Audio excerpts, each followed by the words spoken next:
Subscribe to our channel by clicking the subscribe button. Click the bell button and enjoy the latest uploads from our channel. मुकर गई प्रार्थना सबके सामने, अभी और जूते खाने लिखे हैं गौतम के हाथ से।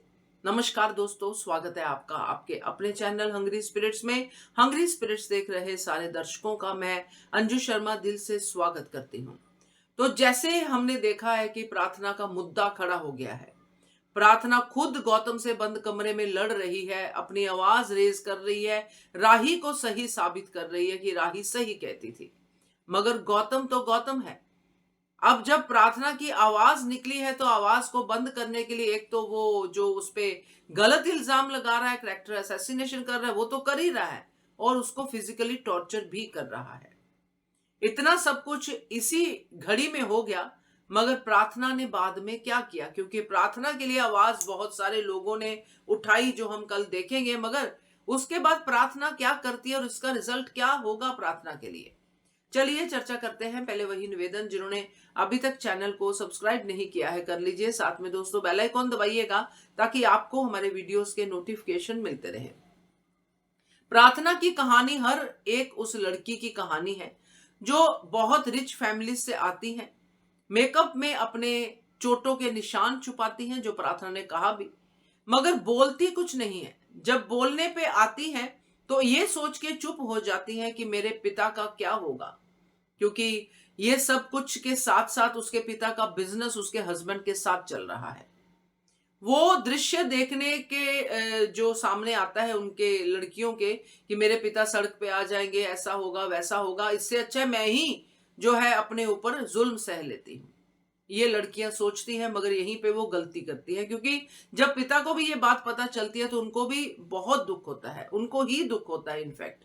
तो यहां पे प्रार्थना जो अब मौका गवा देगी गौतम से छुटकारा पाने का, इसका अंजाम यही होगा कि गौतम का हौसला और बुलंद होगा।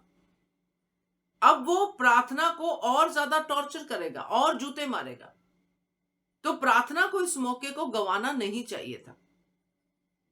प्रार्थना के लिए अनुपमा से लेके प्रेम, राही, इवन बा वो तक बोल गई कि ऐसे इंसान को तो मैं जूते मारूं, क्योंकि उसने एक नहीं दो नहीं कई औरतों का अपमान किया है।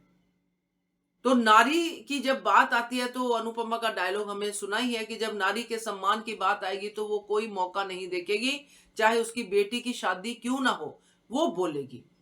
और ये बहुत बड़ी बात है दोस्तों, जिस शादी के लिए अनुपमा ने अपनी जान लगा दी है, उस शादी में जब एक लड़की के साथ अन्याय होता है तो अनुपमा सब भूल जाती है और अपनी बेटी को छोड़ के दूसरी की बेटी को न्याय दिलाने की बात करती है।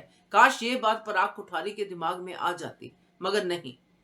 उनके जो कहते हैं ना कि दिमाग पे भूत चढ़ा हुआ है गौतम का कि हमारे जमाई की बेइज्जती हो गई।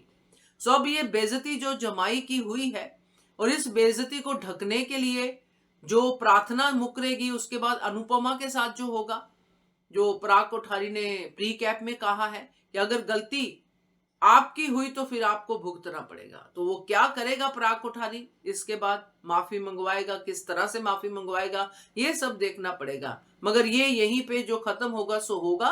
आगे जो प्रार्थना को भुगतना पड़ेगा वो जूतों से कम नहीं होगा, इनफैक्ट जूते ही पड़ेंगे। सो क्या कहते हो आप इसके बारे में, कमेंट कीजिएगा। देखते रहिए channel hungry spirits. Thank you so much. Subscribe to our channel by clicking the subscribe button. Click the bell button and enjoy the latest uploads from our channel.